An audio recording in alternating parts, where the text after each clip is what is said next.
ဒီနေရာလေးမှာလေးစာငါတော့ဖုန်းထိုင်သုံးရတာကိုအရန်သဘောကျတယ်သိလားချို့တွေထားလို့ရှိရင်ကွာတယောက်ချင်းစီလာတာရှိရဲ့ချို့ကြောင့် couple လေးတွေထိုင်နေတယ် family life လေးထိုင်နေကြတယ်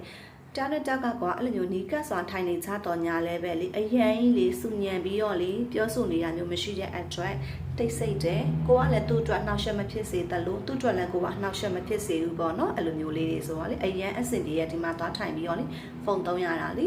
ပြီးတော့ဒီမှာဆိုလို့ရှိရင်က recycle bin လေးတွေကိုသူကလေ left to happiness wealthy healthy ဆိုပြီးတော့ title လေးတွေတက်ပြီးတော့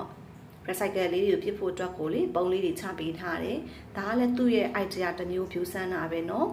ကြည့်ပါအောင်ဘယ်လောက်တောင်လှလဲဆိုတာကိုစမ်းပြောရင်အပိုးလို့ဖြစ်နေမယ်เนาะကြည့်အောင်အဲ့လိုမီးပုံစံလေးလေးအရန်လင်းထိန်နေရမျိုးမဟုတ်တဲ့ပုံစံလေးကိုစမ်းကသဘောကျလာပေါ့เนาะအခုမြင်နေရတာကတော့လုံလီပန်းချန်ရဲ့နှိုက်ဖြူလေးပေါ့เนาะ